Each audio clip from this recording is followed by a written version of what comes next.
आए। आज का मुख्य विषय जो है वो एक बहुत ही महत्वपूर्ण विषय है। आप जानते हैं कि आज सुबह किस प्रकार से भारत के सर्वोच्च न्यायालय अर्थात सुप्रीम कोर्ट ने एक महत्वपूर्ण टिप्पणी की है। एक पिटीशन में जब वो सुनवाई कर रही थी तब सुप्रीम कोर्ट ने कहा कि हमें ये जानकर आश्चर्य हो रहा है कि क्या कोई पॉलिटिकल पार्टी किसी दूसरे देश के साथ कोई करार या एमओयू कर सकती है। सुप्रीम कोर्ट ने बिल्कुल स्पष्ट रूप से कहा that it is a serious matter. मैं पढ़ता हूं सीजेआई ने क्या कहा है। सुप्रीम कोर्ट के चीफ जस्टिस एस.ए. बोबडे जी का कहना था कि that this issue is extremely serious and in our limited experience we have not heard about a political party entering into an agreement with a foreign country. मित्रों, आपको पता होगा चीन के साथ जो विषय भारत का चल रहा था उस समय भारतीय जनता पार्टी के राष्ट्रीय अध्यक्ष माननीय श्री जेपी नड्डा साहब ने लगातार कुछ ट्वीट किए थे। आज भी ट्वीट किया है, मैं उसी ट्वीट के ऊपर आऊंगा। किंतु विगत जो ट्वीट थे नड्डा जी के, उन सभी ट्वीट्स ने कांग्रेस पार्टी को पूरी तरह से एक्सपोज किया था, बुरी तरह से एक्सपोज किया था। किस प्रकार से कांग्रेस पार्टी ने 2008 में सोनिया जी और राहुल गांधी दोनों बीजिंग में जाकर एक MOU memorandum of understanding sign करते हैं सी जिनपिंग के साथ। इस विषय में आदरणीय नड्डा जी ने विस्तार में ट्वीट करके, एक सीरीज ऑफ ट्वीट करके उन्होंने देश के सामने सच्चाई को रखा था। उस समय नड्डा जी ने भी यह सवाल उठाया था कि आखिरकार सच्चाई क्या है, इस विषय में बताया जाए। और जो सीरीज ऑफ ट्वीट्स था उसमें माननीय राष्ट्रीय अध्यक्ष ने जो सवाल पूछे थे वो भी मैं आज पूछना चाहूंगा। आपको याद होगा 7 अगस्त 2008 का वो दिन जब बीजिंग में मां बेटे सोनिया जी और राहुल जी दोनों जाते हैं और एक बहुत महत्वपूर्ण करार साइन होता है कांग्रेस पार्टी और CPC the Chinese communist party के बीच में। देखिए, वहां पर सरकार और पार्टी एक ही है, वहां किसी प्रकार की पार्थक्यता नहीं है, वहां किसी प्रकार का अलगाव नहीं है, एक ही पार्टी है और उसी की सरकार है। और सरकार से भी अधिक कोई महत्वपूर्ण है तो वो पार्टी है। तो उसके साथ जो करार साइन होता है, और मेरे पास, मैं दिखाऊंगा नहीं किस मीडिया हाउस का है क्योंकि बाकी सब मीडिया हाउस बराबर हैं, मेरे पास पेपर कटिंग है उस दिन का 7 अगस्त का, और आप देख सकते हैं क्या रिपोर्ट करती है उस समय तमाम मीडिया कि the memorandum of understanding also provides the two parties the opportunity to consult each other on important bilateral, regional and international developments. देखिए, कांग्रेस पार्टी है, कांग्रेस पार्टी जाके चीन के साथ एक करारनामा साइन करती है और उसमें वो कहती है कि सारे इंपॉर्टेंट बायलैटरल, रीजनल, क्षेत्रीय और इंटरनेशनल जो अंतर्राष्ट्रीय विषय हैं, इन सभी विषयों पर हमारे आदान प्रदान होंगे, हम आपस में बातचीत करेंगे, आपस में सलाह मशवरा करेंगे। वाकई दिस इज एस्टॉनिशिंग, ये सरप्राइजिंग है। हमने भी उस समय कहा था और आदरणीय नड्डा जी ने भी उस समय कहा था कि यह सरप्राइजिंग है, इस प्रकार का करारनामा कैसे हो सकता है। और आज अगर मैं सही में कहूं तो our stand has been validated, we have been vindicated. जो हमने कहा था आज सुप्रीम कोर्ट में कोई और नहीं बल्कि सर्वोच्च न्यायालय के चीफ जस्टिस ने बिल्कुल उन्हीं शब्दों को कहा है कि यह सरप्राइजिंग है। The country is surprised, the supreme court is surprised, but still the Congress party has not answered. आगे ये न्यूज मीडिया रिपोर्टिंग में लिखा गया, the MOU was signed by the Chinese vice president and standing committee member of the CPC's politburo Xi Jinping. उस समय Xi Jinping vice president थे, vice president और standing committee के member थे CPC के। और आज शी जिनपिंग उनके सरकार को चलाते हैं, उनके सरकार के मुखिया हैं। Xi Jinping and Congress General Secretary Rahul Gandhi in the presence of his mother and party president Sonia Gandhi. It is strictly on a party-to-party basis.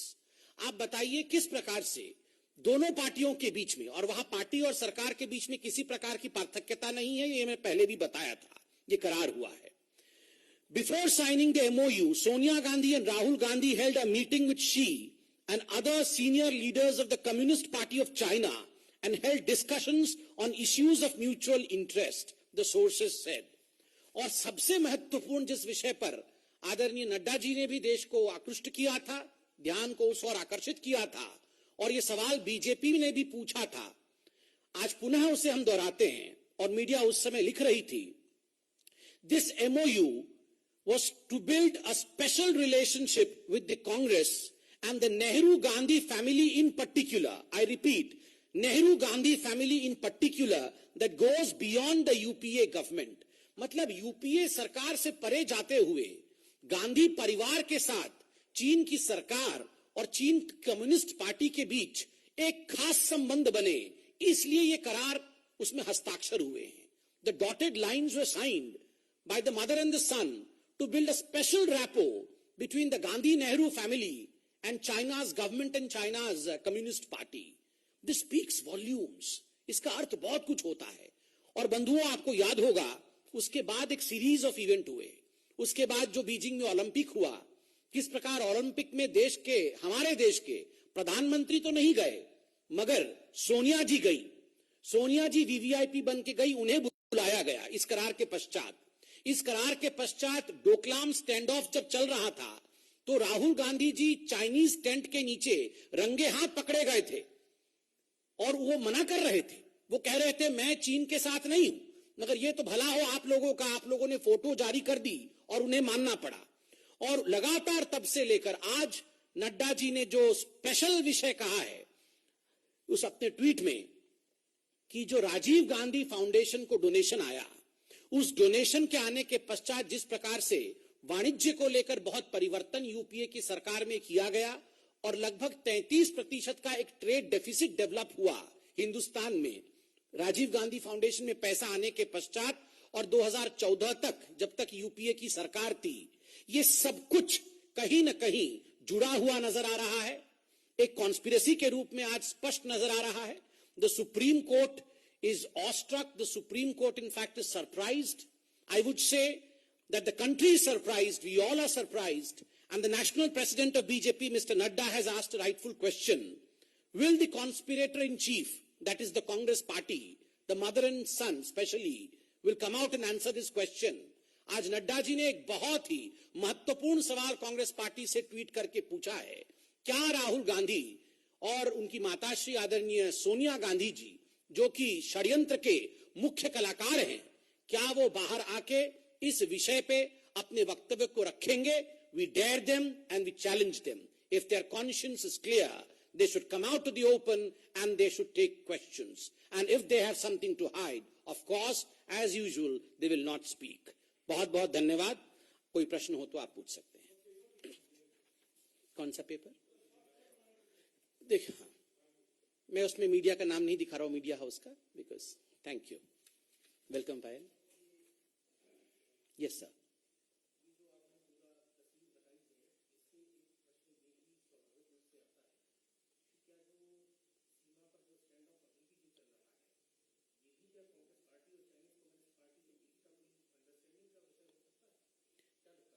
देखिए, मैं जिस पोजीशन पर अभी बैठा हूं, this is called the high desk of the party. यहां से बहुत सोच समझ के हम बात करते हैं. स्टैंड ऑफ के विषय में जो भी उत्तर होगा वो एक्सटर्नल अफेयर्स, हमारी मिलिट्री के स्पोक्स पर्सन वो दे रहे हैं और लगातार इस पर चर्चाएं हो रही हैं. किंतु एक राजनीतिक पार्टी होने के नाते ये हमारा कर्तव्य बनता है कि कोई दूसरी राजनीतिक पार्टी अगर किसी प्रकार की षड्यंत्र करती है और उस पर कोई टिप्पणी होता है तो हम भी उस पर प्रेस कॉन्फ्रेंस करें. आज एक बहुत महत्वपूर्ण दिन है क्योंकि भारतीय जनता पार्टी के राष्ट्रीय अध्यक्ष ने 2008 में जो चीन में करारनामा साइन हुआ था मां बेटे और चीन के बीच, उस विषय को लेकर लगातार प्रश्न पूछा था. और आज जो प्रश्न हमने पूछा है उसी विषय को लेकर सुप्रीम कोर्ट के चीफ जस्टिस ने भी आश्चर्य जताया है कि वी आर शॉक्ड. उन्होंने कहा कि हम शॉक्ड हैं. तो स्वाभाविक है आज इस प्रश्न का उत्तर कांग्रेस को देना चाहिए. स्टैंड ऑफ के विषय में उत्तर देना ये पार्टी के प्रवक्ता के नाते मेरी जिम्मेदारी नहीं है.